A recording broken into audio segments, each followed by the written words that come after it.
today's topic will be unstoppable, because I know that I'm unstoppable and I believe that you are unstoppable. But the question is, do you know that you're unstoppable? And so I want to talk about that.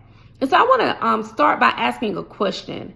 Have you ever done something that you were so ashamed of, that was uncharacteristic for you, but yet you did it, and then everyone found out that you did it? So sometimes we do stuff and nobody knows, and it's like, whew, okay. But then there's some things that you do and you do it in secret, and then it's exposed and everybody knows what you did, and everybody's looking at you a different way. Maybe they're shunning you because they don't believe in you anymore, and you don't believe in yourself because you let yourself down. Or maybe something was done to you. It was unjustified, but yet it happened, and you were professing that you were going to make it or you were going to do something great, and then someone did something spiteful or whatever, and everyone's looking at you like, ha ha ha ha. Look at you. You said God was on your side, but look at you. You still didn't get the job. You still didn't get the house. You still didn't get this or that. You're still not married. I thought you were waiting on God. God must have forgotten about you. And you kind of become the joke. And maybe that's no one else. Maybe that's just happened to me.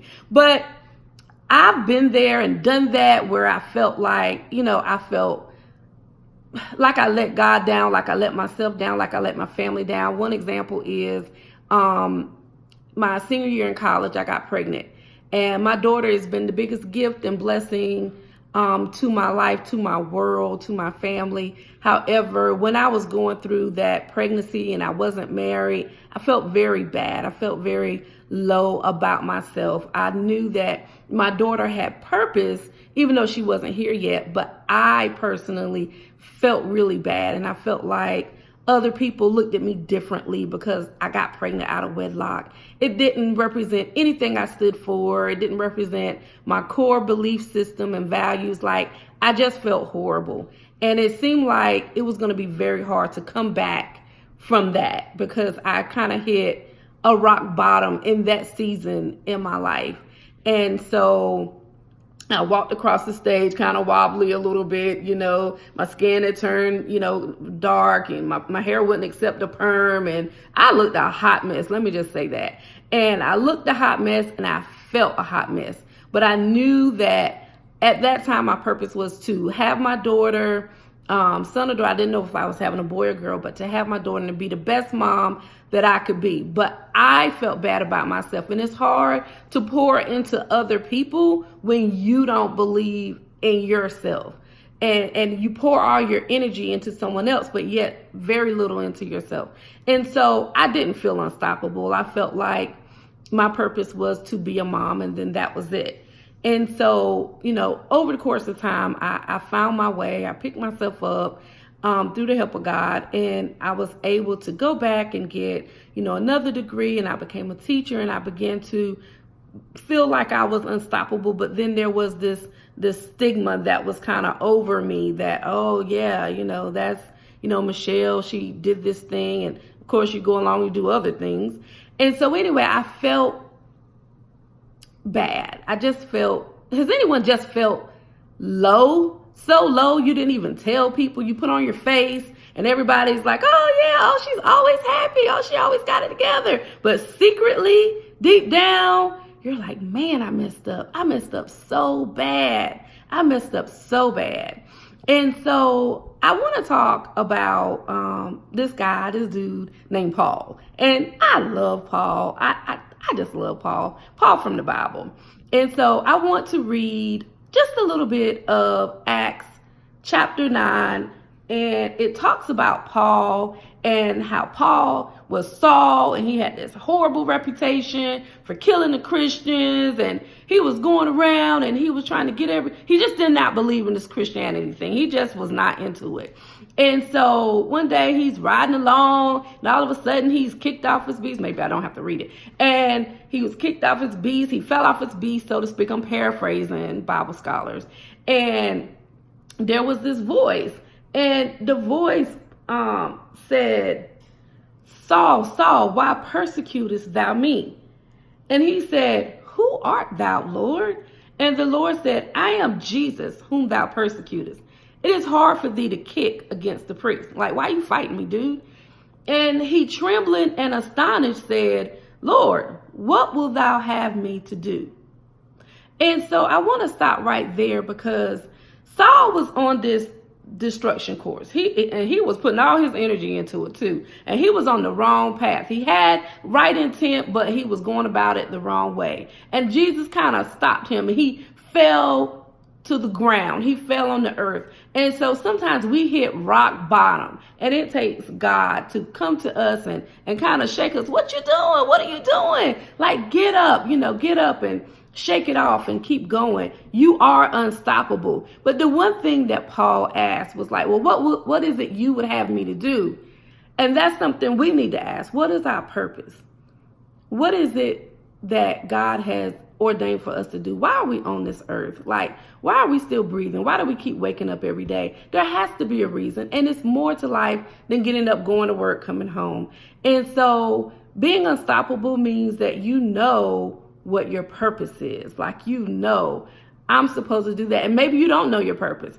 Maybe you just know, I believe I'm supposed to help people. Then go in that direction of helping people. And as you begin to go in the direction that you think you're supposed to go in, then he'll begin to direct you, right? And so you'll say, oh, I like helping people, but I'd rather help senior citizens than I help little children. Or maybe I love working with children, but I really don't like working with senior citizens. You'll begin to find your niche and your way. And then you'll do that. And then after a while, you'll hold your head up a little bit higher. And you're like, oh man, oh yes, no weapon formed against me shall prosper. And that is so true. No weapon formed against you shall prosper. But people struggle with that, because then as soon as tragedy hits, something bad happens, divorce, or someone dies or something, they're like, what? Wait a minute. No weapon formed against me shall prosper. The devil is a lie. And that's my favorite saying. He is a lie, and no weapon formed against you shall prosper. But the issue is the weapons will form, but they won't prosper, meaning that they won't rule or take dominion over your life. Yes, things are going to happen, but we have to recognize that even though that person walked out and they left, or that person, passed away, or we didn't get the promotion, we didn't get the job we wanted, we thought we were going to closing on the house, but it didn't work, it fell through. Even though those things happen, God is still behind the scene orchestrating everything, and he is setting us up for a win. And even though it looks like something has prospered, it really hasn't, because God can't lie.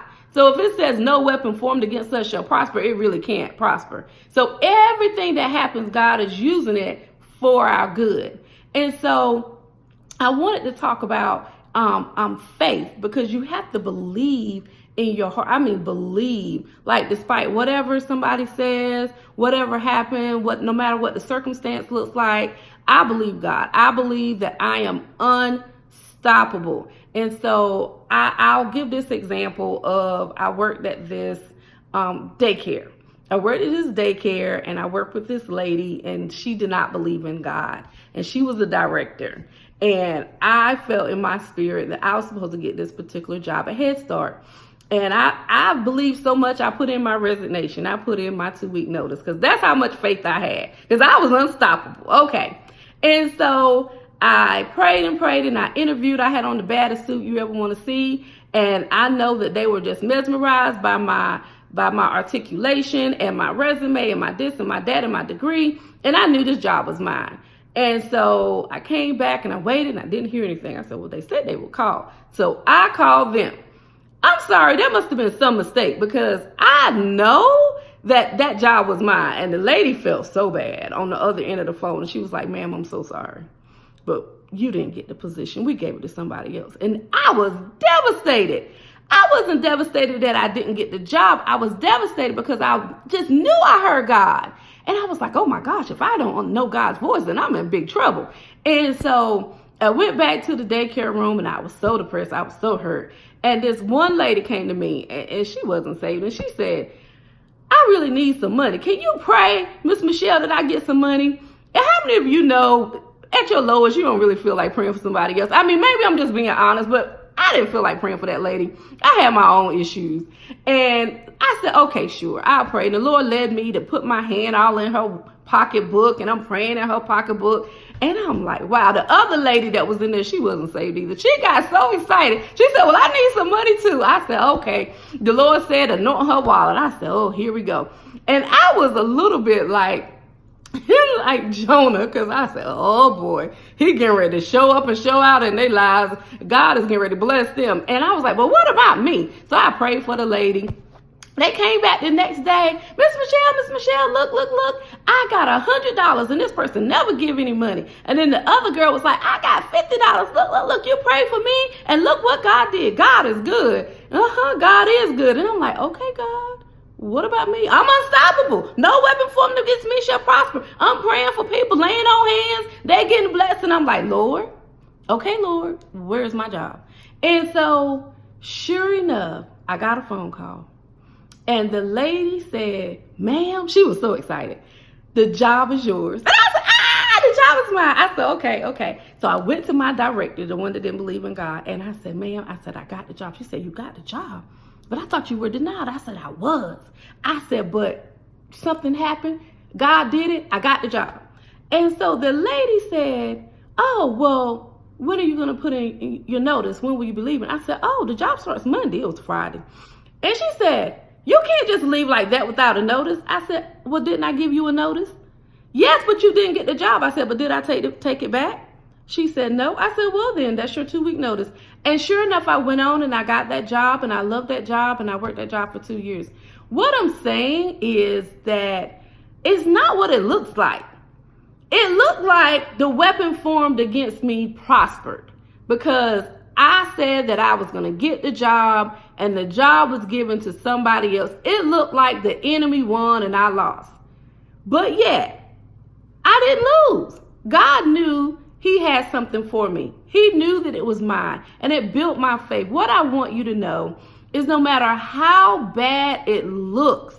I remember I was at college and I got sick. I was so sick that they lost my pulse. I could hear them, but I couldn't talk. And they were saying, we don't have a pulse. We don't have a pulse because I had really horrible asthma. And sure enough, I came back. I was fine. They didn't even have to call 911. I was okay. When I was out and I couldn't talk and I wasn't breathing and they couldn't get my pulse, it seemed like the weapon that formed against me had prospered because I couldn't breathe. But yet God knew, and I was able to come back and walk out. And even if I had died, the weapon still didn't prosper because I would have gone to be with my Father in heaven, because to live is Christ and to die is gain. So when we get this faith, like the centurion, he said, oh, I'm not good enough. This is a military leader. I'm not even good enough for you to come to my house to heal my servant. But if you will just speak the word only, I believe that my servant will be healed. Jesus said, oh man, you got some crazy faith. When we believe, when we know that we know that we know that we know who we are and whose we are, oh man, we are unstoppable. Then we won't worry about what people say. We won't worry about what we say. When I start getting these negative thoughts about, oh, you're not going to make it, oh, this and that, oh, your daughter, you're going to be a burden on your daughter because of the asthma, she's going to have to take care of you. Oh, my goodness, I begin to remind myself, I'm unstoppable. I am unstoppable. I'm doing it, and I believe that God will bless what I'm doing. I'm working out. I'm eating healthy. I'm living my best life. No. I believe that I am going to be successful. Today, I want you to know that not only are you a masterpiece, not only should you have hope, but I want you to know that you are unstoppable. Get up and say it every day. I am unstoppable. If you want to listen to some encouragement, listen to Les Brown. He has a video on YouTube called Control. Listen to it, and maybe it will encourage you. I want you to find this book. It's called, let me look at it. It says The 4 Agreements. It's The 4 Agreements. It's in Amazon. Read that. Begin to read positive things and encourage yourself. Read the word, of course. Pray, of course. Talk to your